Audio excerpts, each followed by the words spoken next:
Welcome to another episode of the Create Your Vibrant Life podcast. I have a repeat guest, Dr. Ratti Handa.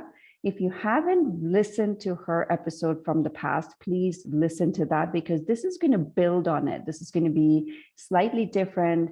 And I'm here with her to show you what is possible for your life as a whole, and how your dental it all starts like they're all connected.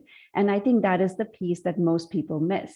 So I'm just going to call you Ratti because we know each other, right? I'm just going to call you Ratti. But Dr. Handa is really incredible. So I'm going to let you introduce yourself and tell us a little bit about what you do and what your practice does.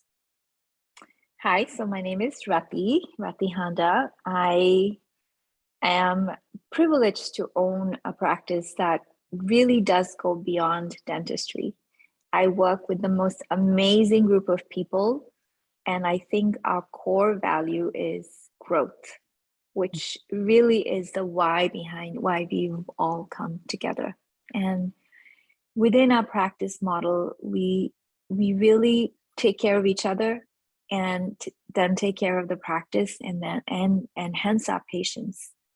Oftentimes patients will say that, oh, we feel this is such a warm, inviting space. And yes, my office is beautiful. Yes, it's got everything zen and beautiful and it smells good and it's got waterfalls, but mostly you get a lot of love and connection in the practice, which helps me and my team also do a great clinical job. So I think I do a variety of things that mostly revolve around whole body health first. So as I've evolved and developed, the thing that hasn't changed for me is how seeing that person behind the teeth or behind the gums or behind that airway is what I'm really interested in, learning how I can help them be on their healing journey. So we do a more holistic dentistry, and which also involves paying attention to what materials we're using that are most biocompatible, looking at meridian channels. We look at sleep disordered breathing and the role of your mouth in that. So, your tongue function, tongue size, even looking at just your dental crowding as to how that could be related to your high blood pressure or gut health. So looking at really that person as a whole is what's important to me and to my team. So that's what we do. It is so beautiful. There are a few things I wanted to highlight from what you said, the why behind that person coming in, because most people, including my family, when we started working with you, we think about like, oh yeah, I want to fix this tongue tie. I just want to fix this one thing, but that is not how it works. Like everything is connected, and you spend the time with each patient, really like understanding why they're there and serving them from a whole. And like when you were saying about like how, what really struck me was like how intricately connected the body is. Like we think we're addressing the airway or the mouth, but it is really intricately connected with so many things. Can you talk a little bit about that?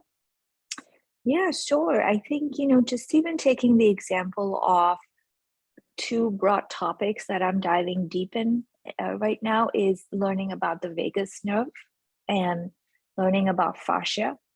So really understanding how we wear a fascia suit. So in all these anatomical dissections, they've actually learned that you can dissect the whole fascia and it's like a body suit. So a restriction under the tongue could mean a restriction on your hip or plantar fasciitis or a bad knee or a bad ankle or anything like that. Understanding how the role of the vagus nerve is so important in regulating our autonomic nervous system as one big thing that it does, and how that's related to oral health and how grinding, bruxism, clenching can be related to a vagus nerve disorder, which then is connected to airway. And then it changes how you chew. And then the right enzymes aren't secreted because the nerves aren't firing properly. And then the gut doesn't have what it needs. And then when you're that level of exhausted in your body, you're going to be that level of exhausted on the outside, which can lead you to make poorer choices like lack of sleep, lack of exercise, lack of water, lack of nutrients, which then ultimately affect your sleep. And sleep is king of healing. Yes. So it sort of all filters in. And I think at the basis of all this, I think if we could all learn how to find avenues to be nurtured and nurture ourselves, I think that we would be able to fight disease at its root cause. So it's really going in and loving each of ourselves, learning from the concept from, I forget his name, Biology of Belief.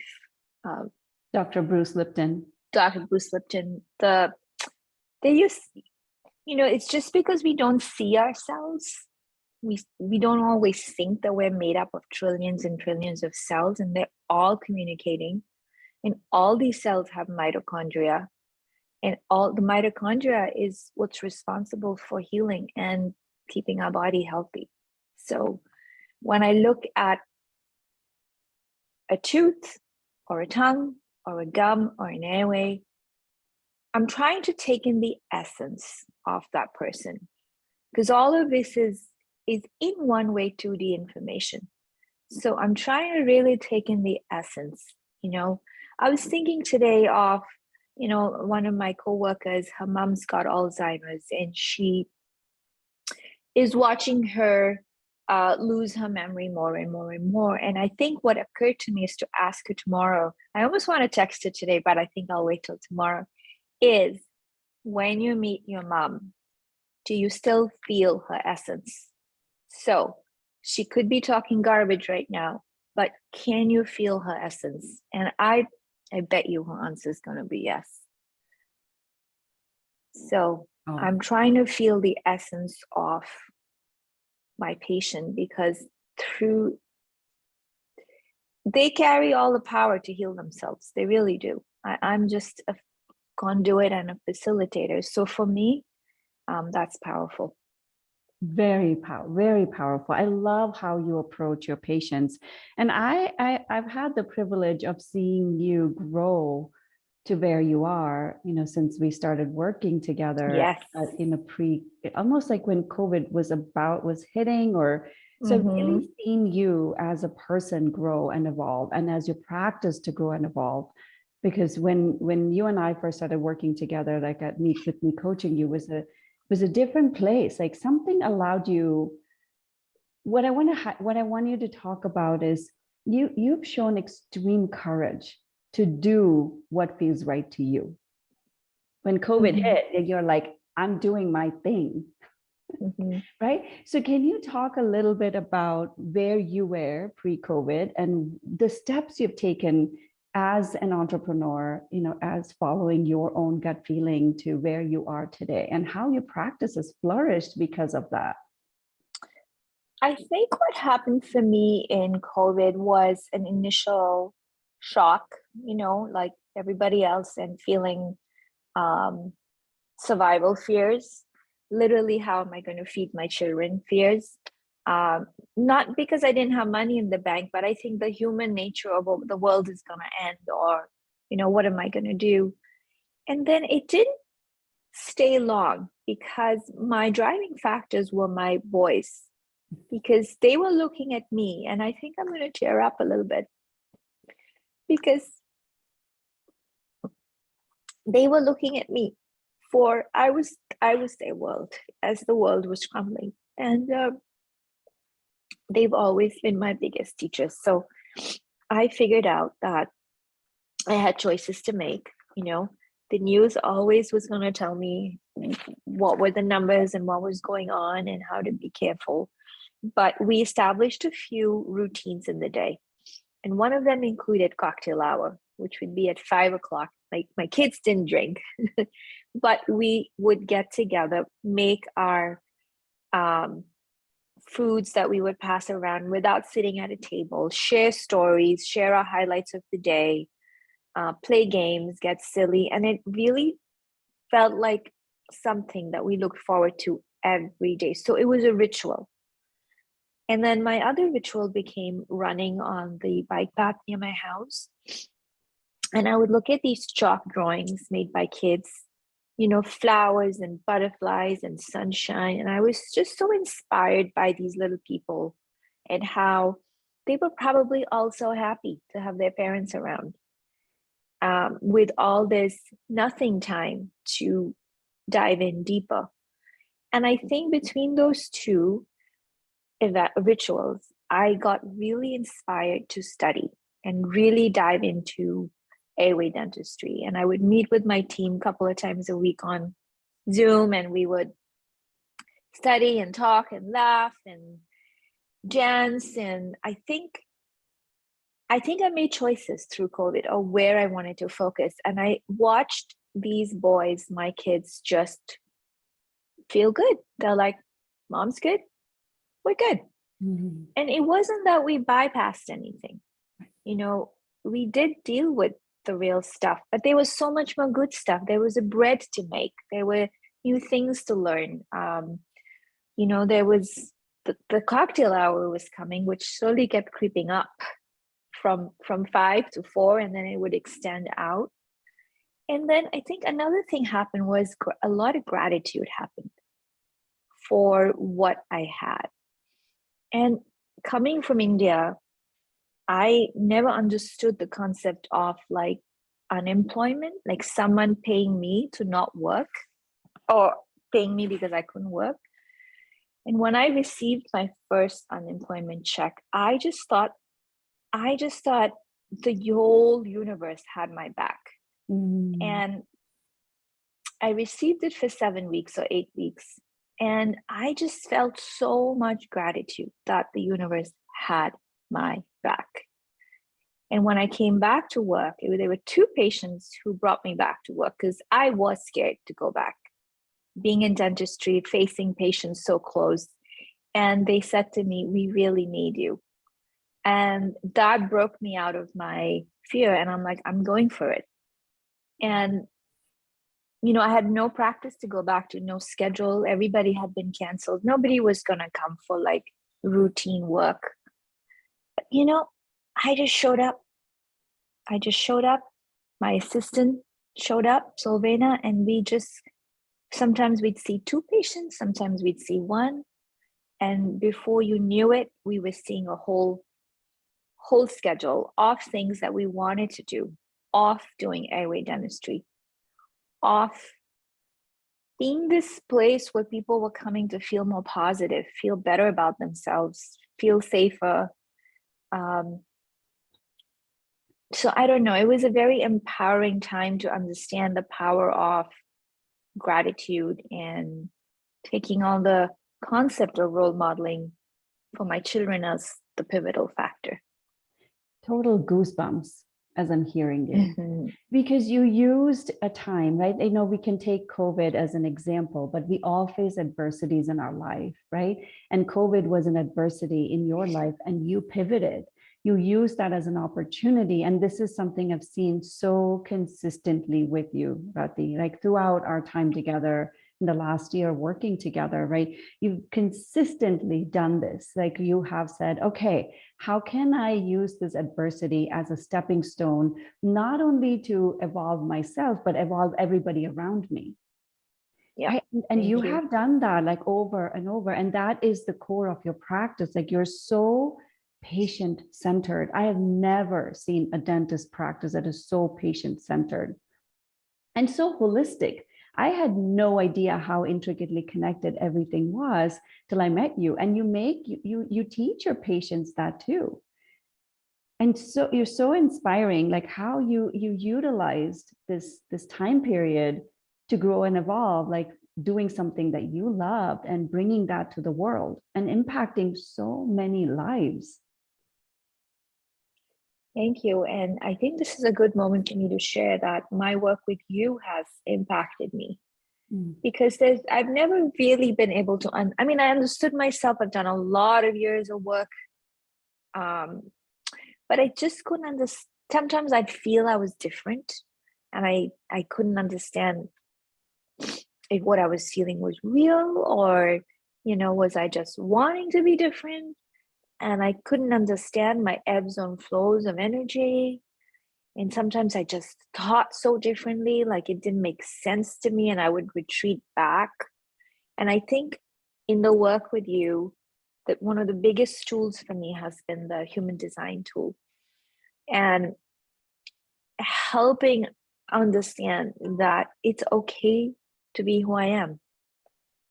It's really, if I want to take a shower before I work out, because I couldn't understand why I needed to take a shower before I work out. And then because I couldn't understand that, sometimes I wouldn't work out because it didn't make sense to me. But now I don't actually bother. I'm still learning. I'm not there yet, but I don't stop to think about the why. Because I know if I shower, I'm going to work out. So, okay, it's going to do it. So things like that didn't make sense to me, I don't care right now.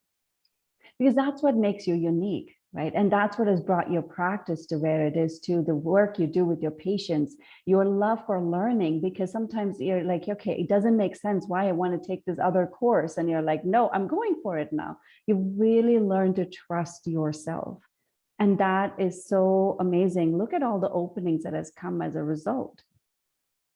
Because so much of our life is conditioning, right? Like so much conditioning from the moment you're born. It really is. And I think with this love of learning it's also, there's a lot of humbleness, because I'm really good at reading people. I can get people, and I'm okay with that. And I know what their core problems are. But I realized that I had an interaction with one of my coworkers about a month ago, my assistant actually, and we came heads to heads for the first time in 3 years about something, which was probably a good thing. But I was so quick to point out her flaws and where she needed to grow. Of course, I know I can see clearly, but the point was,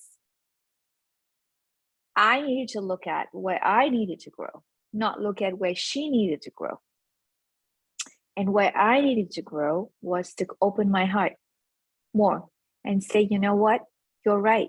I wasn't vulnerable. And it's on me to understand why I wasn't feeling vulnerable and why I had this. I get this particularly hardened look when I know I'm being like not vulnerable. And if I go back to childhood, I think that's what my mom would say, oh, you look like an ice. Why do you have your ice maiden face? So I think looking at that, so helping people around me grow has helped them become mirrors for me to grow. Because now she looked at me and said, so what are you holding back? I'm like, okay. And then, so the humbleness in vulnerability in growth persists. Yeah. And we grew from that interaction, that it became a heart-centered interaction, and it became a better connection. Yeah, and that is something I've seen over and over again with your team. Like you all function like one. It's amazing. It's like one hand, right? It's not like, okay, there are 5 fingers in the hand, but it's like one hand working together. And there's like this level of evolve, like you help them evolve and they're helping you evolve. And you never shy away from that. Like exactly what you pointed out, like there's so much humbleness. You're so gifted. And anybody who works with you, I mean, if guys, like if you go and check all the testimonials that Ratti has, like everybody loves working with you, right? Because you also bring that humbleness to your gift. It is really unique. Thank you. And you don't shy away from what is happening. Like you just deal with it head on. Even if you have like an initial like, oh, what's happening, like with Solvena, your assistant? Well, I figured the whole cascade down now. So that if I think knowing the pattern has some comfort in it, Yeah. even though it has very uncomfortable moments. So, Yeah, you know, face the discomfort, that's it. I think for anybody who's listening and wants to try it, having a pattern is useful. In a world where really in growth there are no patterns, it does come. So there is this initial feeling of disbelief or closing your eyes and sticking your head in the sand. It does happen. That is my first reaction. Nope, it's not happening. All of us, me too. Like, all of us. But then at least I don't get attached to it because I know, oh, it started. And then there's this whole like stomach gnashing feeling of, oh, everything feels yuck. And I need to avoid this person and kind of walk the other way. And I start to notice I don't look them in the eye. If I have a problem, I stop looking in the eye. And my voice goes down. I swallow my words more. So I'm noticing those things about myself. And then I already know I'm in like that phase 2. And then phase 3, I'm probably going to be shut down or quiet. But now I'm using that time not as shut down, but to really process what's going on for me. I think of it like as the washer dryer time. It's just doing its thing.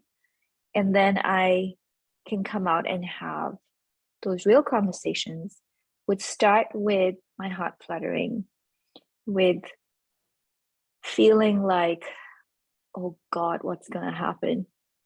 And as soon as it starts, it's this divine conversation and everything flows and you find the words and everything makes sense.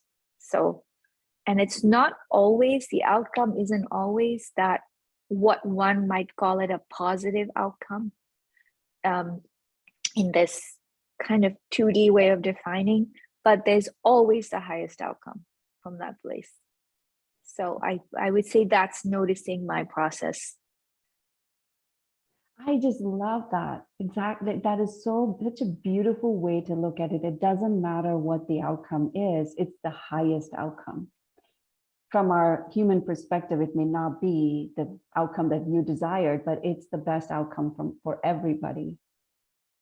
And I think that we need to let go of that outcome, because in that 0.0, when you're in denial, also when you start to go into the second phase, like we get attached to an outcome. But the high you get from being in that elevated place of divine intervention, that doesn't compare to the outcome. So I would say that I also have compassion when I want a particular outcome. I'm like, oh, I'm not in the washing machine churning phase yet. It's okay, it's gonna come. Oh, and to all that, right? Like your heart is open, even with these difficult conversations, like your heart is open. And that openness, and anybody on the other end sees it, feels it, and then their heart opens. And if we can all live from a heart-centered place, which is something I have learned from you, like even through the adversity, like learn to live from a heart-centered place. And you've had some very difficult challenges throughout this last year and a half, and you've maintained that heart-centered openness. I've had a lot of difficult challenges after COVID, which I didn't consider a challenge in the scheme of things. You know, you and I were working together, and I made the very difficult decision to leave the home I shared with my partner and move out with the boys, to change their schools and figure out my connection with him. And I don't know, there was just a lot of difficult things, losing teammates, also making what my kids call frenemies. Like, as you get bigger in life or put yourself more out there, you have more haters. And so now having like a bunch of haters has been really humbling. It makes me not take people who love me seriously either, because they're all They're all not me. Right. Nothing So defines you. yes, it's not, yes, I'm working on that. And a lot of times it's true. And it feels really good to let go. Yeah.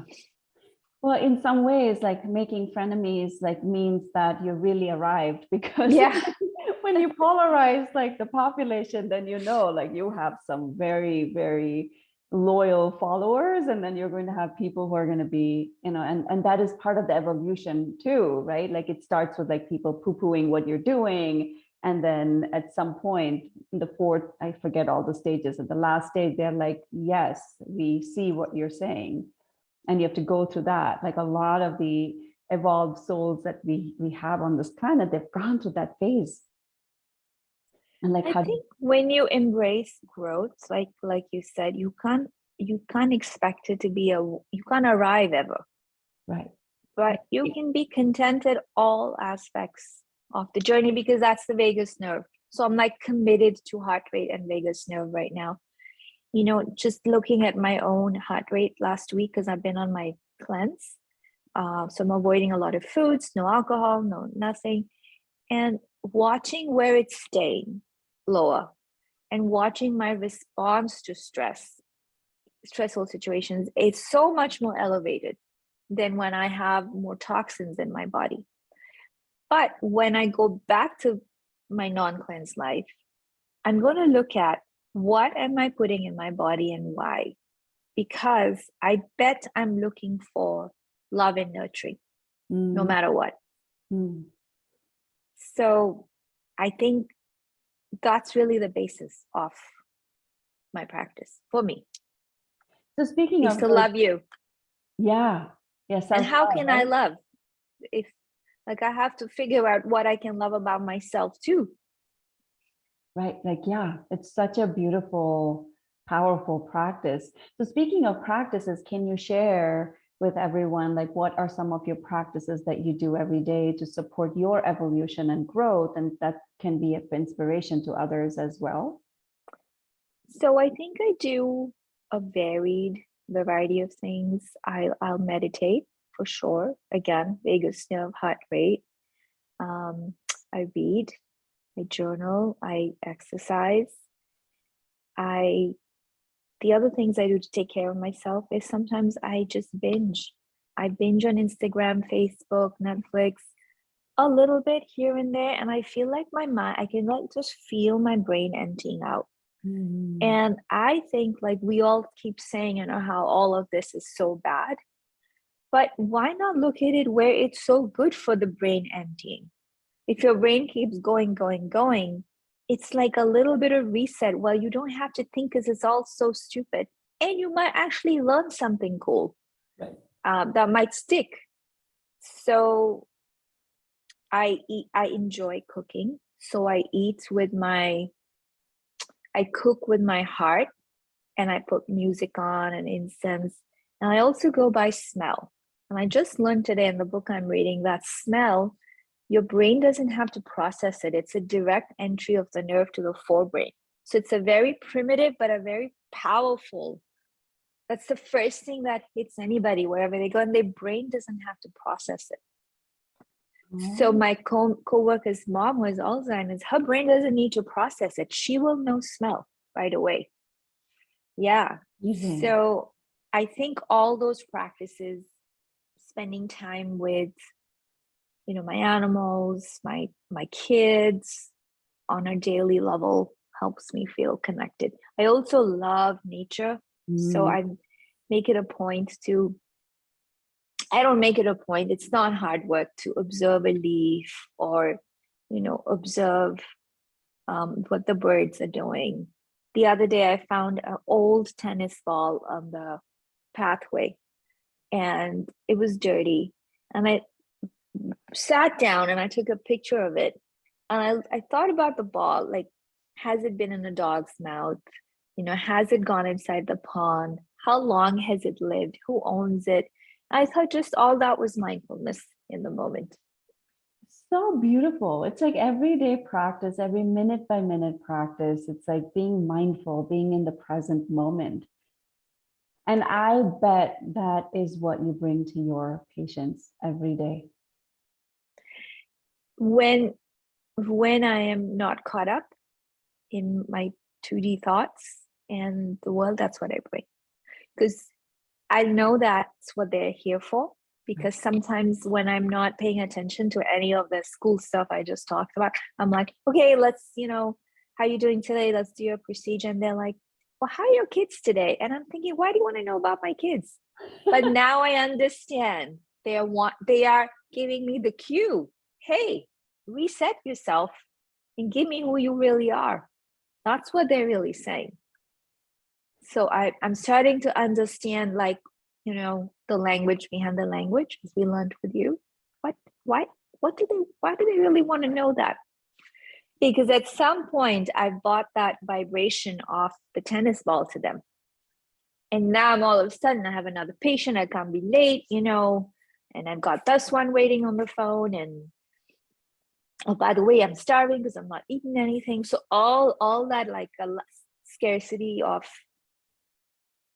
I don't think there's ever scarcity of money or scarcity of knowledge. There's scarcity of nurturing. Because that's really where the autonomic nervous dysregulation starts from. Right. And you have really put in so much structures in place so you can have that nurtured environment so that you can walk into a patient to bring that in. And the most amazing thing about you, Ratti, is like, you're so intuitive. Like when a patient says, how are your kids? Instead of like, yeah, okay, they're fine. You're looking at beyond that going, oh, what am I bringing in? What are they picking up from me? That takes a level of, I don't know, like that's very, first of all, it's very internally evolved, like for you to even pay attention to that, and then bringing that and then shifting it, saying, okay, I need to shift out of this. Because so much, it's so common, right? Like as humans, if we have so many things to do in our day, it's so easy for us to get caught up in the doing. And what you're saying is, I'm bringing the being into the moment. It's so beautiful. I love that. And this is why your patients love you. This is why kids love you. I love that you also work with kids. Yes, I love children. I was walking in the mall yesterday with a friend, and I was told, don't look at that pregnant woman's belly. You're not going to be having one anytime soon. I'm almost 50. I'm like, I know, I understand, but I can work with them. But it is a gift. It's a gift to be surrounded by people like yourself. Like, you are the most amazing, graceful container of growth. So I don't think I have ever felt from you that you wanted me to be you. You just helped me understand who I was. And that's the journey, as you know. It's an evolving journey. It's an evolving journey, and every day is an opportunity for growth. Even this morning, I woke up with thinking oh, these things I need to really master, being at peace no matter what. Right? Right. Yeah. So I think if we could all really understand our essence, and you can really get your essence from people who love you. If you can't see it, notice how they are around you. Notice your animals. Notice talk to people you haven't talked to for years. They're going to bring something out in you that you still have. Yeah. It's so there's an essence. Yeah. And when we can pay attention to our own essence, that's what you're saying, like it really will enhance how you show up in the world. Yes, because you're not, it's so exhausting to play to someone else's tune or someone else's dharma in this world. So it's so exhausting because it's not yours, and there's no leadership because there is no leadership. It's not yours. Yeah. But it's tempting. And the world tells you it's good. But if you can understand your essence more, you'll be able to see if it's yours, or you're doing it because you're supposed to, with the years of conditioning. Yeah. So I would say that's the most exhausting thing, is to live like somebody else. oh, so much effort. Yes, be yourself, right? Like, yeah, it's in this whole journey in this lifetime is a journey to discover you, your own But I self. think also to be yourself, you have to let go of so many identities. Oh, yes, yes. You know, the first time your children go away to college, who are you? The first time you lose your pet, first time you retire completely from the job that defined you, or have a divorce, or lose a loved one, and you start to lose a little identity. When I got divorced, I wasn't a wife anymore. I lost that identity. And it's so powerful when you lose Yeah, these identities. It's like extraordinarily powerful because then you can be anything. right. So many possibilities. And Yeah. I'm not saying go out and get a divorce, but be a wife from a different, first be you, and then be the wife or the doctor or the parent, or Yeah. And that journey is so incredibly powerful when you can embrace that. Yeah. So Rati, as we start to wrap this up, I'm curious about two questions. One is, how would someone know that they need your assistance? Like, I want you to like really break it down, like to the basics. Like, what would they be looking for in themselves, saying like, I think I need to see her. honestly, I don't even know where to start. Headaches, tinnitus, fatigue issues, dental crowding, gum disease, decay, obviously, missing teeth, lack of, if you understand more about the tongue function, tongue space, but anything like shoulder pain, neck pain, gut issues, see your dentist. See your dentist first. I would say see someone like you, because a dentist is not Yes, a regular yes. dentist is not going to See be like, someone like me. yes. Breathing issues, so like if you have sleep obstructive apnea or you're grinding your teeth, autoimmune disorders, connective tissue disorders, all these patients have something in common in their mouth, in their oral cavity. If you have issues swallowing, I mean, it's really the whole body. Like if, Right. but this is a few things that I could think of right away. Adrenal issues. Wow. Yes. So if you're Yeah. overtired and you don't know what's causing it, then at least get a Yes. consultation with Yeah. you. Yeah. Because for many reasons, for structural reasons, this controls our airway, which controls sleep, Yeah. and breathing, which is the primary nutrient. And also this has all of the bacteria, viruses, fungus that make up our whole body. This is the only portal of entry from that you put food in and you talk with. So learning about this connection is powerful, and all connected to airway. So even like if you have, oh, I pulled my back and I pull my back often, or if you have fertility issues, pelvic floor issues, come see somebody like myself. And I don't tend to work alone. I have a tribe. So I think what one of my strengths is to help direct you to the right people. And if I can't do it, but I don't want to do it myself. My goal is to figure out the root cause and the root essence needed, and then help. Yes. Yes. And for those of you listening, what Rati was saying about this is like the oral health. And like I'm watching her, I'm watching you, I'm watching we're on the Zoom call. But when you're listening on the podcast, like it's like the oral health, your mouth issues, because that is where everything starts, right? So if you have, like when I had my autoimmune, and you've told me before, I was like, oh, okay, so this is probably connected with that. Depression, anxiety, So ADD. I forgot about ADD. Huge ADHD. yes. Borderline autism. Like all these things can be helped through this approach. So how can people connect with your office? I'm going to link everything in the show notes as well, but how can they find you? They can find me on, they can connect with Kathy at our office, the patient concierge at rattihanda.com. They can call the office. You know, that's the cool thing about all of us, is that they'd be just happy to have a talk with you and lead you to the right path. Yeah, call, email. There is a new patient form on the website. Okay. And you can directly fill that. And we do virtual consults as our first step anyway for our exam process. And that's an awesome hour of learning.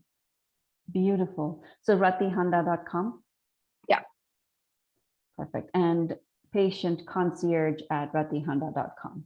I Yes. put everything in the show notes as well, but I'm just reiterating that. And are you on any social media channels? Instagram is Ratti Handa D.M.D, which is also the Facebook page. Awesome. Beautiful. Oh, this is so great. I have one last question if you have the time. Yeah. So can you walk us through one of your most like heartwarming patient, like from where they were to where they are now? Like, if I'm putting you on the spot, like I didn't even ask. No, it's just like, you know, when you have your children, you're like, which one do I choose? Because I'll think of the one that came to my mind actually at the conference too this weekend. So I'll talk about Ellen. And Ellen's journey has been remarkable. She is in her late 70s or early 80s, I'm not sure, but she came in a lot of pain. She's been diagnosed with neuralgias and such, and teeth stuff, and really, you know, seen everybody: dentist, neurologist, acupuncturist, chiropractic, physical therapist, no relief. And we were able to diagnose her with some TMJ disorder. Oh, I forgot to say, I do obviously do TMJ. That's a big part of my practice. And put her in an appliance. And much to she had to really fight her family, her previous dentist's opinion, and to say, what are you doing? Why are you trusting this person? Like, nothing's helped you, and this is like voodoo maybe. And even though we had x-rays and everything, but I understand the fear in doing something different. And you know, I could see that she, even though she started off with 100% resolve, it was being eroded. So, you know, after she paid and everything, she said, do you really think I did the right thing? And here I'm thinking, gosh, did she do the right thing? Like, because now I'm buying into the whole thing. And then I said, no, of course she did, because this is what I do and this has worked for people. So I'm just going to close out the bullshit through her that's coming through and see her essence. And also crossed my fingers and I prayed for divine intervention that it works. Her pain would sometimes be 10 out of 10. Like her nerves would just zing. Wow, at 70, having that quality of life is like so hard. She wasn't traveling. She wasn't seeing her grandchildren. She wasn't doing the things she loved because she was scared of this pain. She just didn't know when it flares up. And I had I thought her pain would go down to maybe 5 or 6. She put it in for 1 day and she's had zero pain. Zero. Wow. Zero pain. And so I'm so happy it worked in that way for her. But what was profound for me is she said, I am so glad you trusted yourself. Because if you had stopped trusting yourself, I wouldn't have gotten the help I needed. And something that we learned at this conference we went to is probably her nerve was trapped behind the TMJ, the trigeminal 5, in the wrong position. And that was causing neuralgia-like symptoms, which was then radiating to teeth. And she was getting a root canal here, a root canal there, you know, teeth pulled here, neurologic medications. But really, it was just resetting. Wow. And so yesterday at the course, you know, we saw some data around it and learned how these nerves are connected. And now my next thing to deal with her is her gut issues and her metal in her mouth and all of that. But to me, she went on vacation to Maine with her 5 girlfriends. That was a win. Oh, how incredible. Yeah. Wow. And now she's helping us wordsmith our 9 non-negotiable values that we came up with. She's wordsmithing them and putting them in order for us so we can have a way of memorizing some of them. So she's become involved, invested in the practice. Oh, wow. And she's just one of the patients that you see. Like there are so many success cases like that. I have one in my own home. I'm so happy about that, really. Yeah. Yeah. For all of you listeners, my husband, we've been together for 24 years. Like, I've known him to snore entire time. His snoring is gone. He wakes up excited and happy and alive before he would be like a zombie walking around for the next few hours till he had his chai, caffeine. So different. Yeah. Fantastic. It's amazing. And these are just some of the stories, right? Like there are so many. I wish you could talk more and more about all these patients and their success stories. So amazing. Well, on your Instagram, I'm sure people can follow you and hear more of these. Yes. Yeah. Thank you so much, Padma. You are a blessing. You really are. Oh, so are you. What a blessing. Thank and you. Your boys, like I love them so much. Oh. I mean, like I just want to again share this, right? Like even if you're very successful in your career, if your other life parts are not balanced, it reflects. And that's what I've seen with you. You have created a balance everywhere. Your kids would not be flourishing if you are not giving them attention. So it's you. This showcases who you are, like the way you nurture everybody who comes into your life. It's such a pleasure.